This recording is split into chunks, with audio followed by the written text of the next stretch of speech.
আসসালামু আলাইকুম, আমি চম্পা। আজ এমন একটা এঁচোড় কষা বানাবো যার স্বাদ একবার খেলে মাংসও ভুলে যাবেন।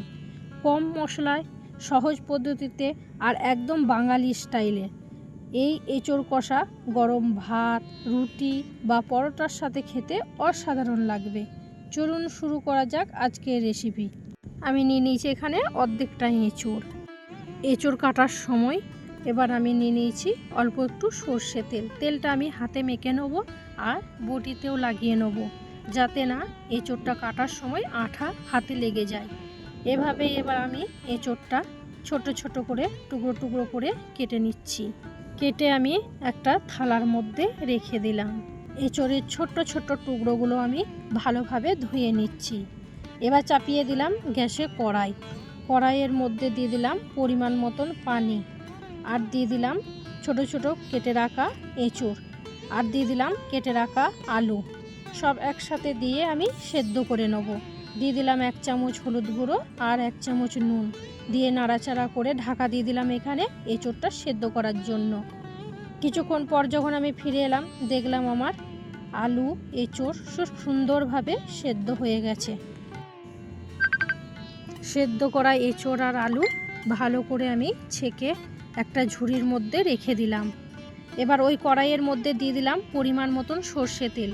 তেলটা যখন গরম হয়ে গেল, দিয়ে দিলাম এখানে আমি সেদ্ধ করা আলু। এবার আমি আলুটা লাল লাল করে ভেজে নেব। এভাবেই নাড়াচাড়া করে লাল লাল করে আমি ভেজে নিচ্ছি। আর দিয়ে দিলাম 1 চামচ হলুদ গুঁড়ো আর 1 চামচ নুন। নুনটা দিয়ে আলুটা ভালো করে ভেজে আমি একটা থালার মধ্যে তুলে নিচ্ছি। তুলে একটা থালার মধ্যে আমি রেখে দিলাম।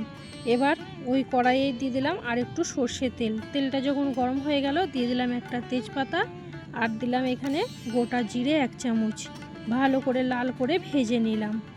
যখন ভাজা হয়ে গেল, তখন দিয়ে দিলাম কুচানো পেঁয়াজটা দিয়ে লাল লাল করে এবার আমি ভেজে নেব।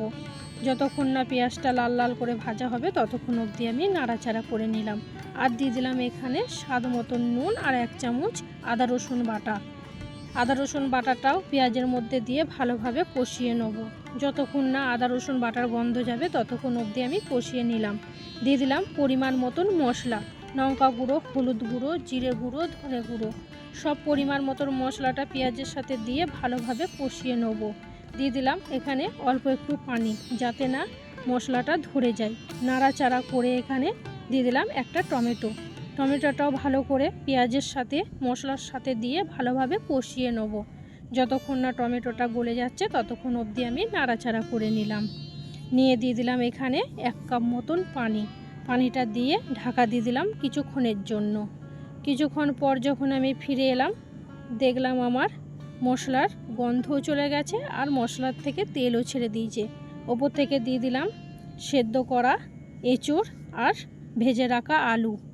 সব আলু আর এঁচোড় দিয়ে মশলাটার সাথে ভালোভাবে কষিয়ে নেব। আলু আর এঁচোড় মশলার সাথে টেনে নিলে তৈরি হবে একদম জমজমাট এঁচোড় কষা। এই সময় একটু ধৈর্য নিয়ে কষান, তাহলে পাবেন রেস্টুরেন্ট স্টাইলে অসাধারণ টেস্ট। যত ভালো কষাবেন তত বাড়বে স্বাদ আর গন্ধ। দিয়ে দিলাম এখানে 1 কাপ মতন পানি দিয়ে আবারও ঢাকা দিয়ে দিলাম 10 মিনিটের মতন।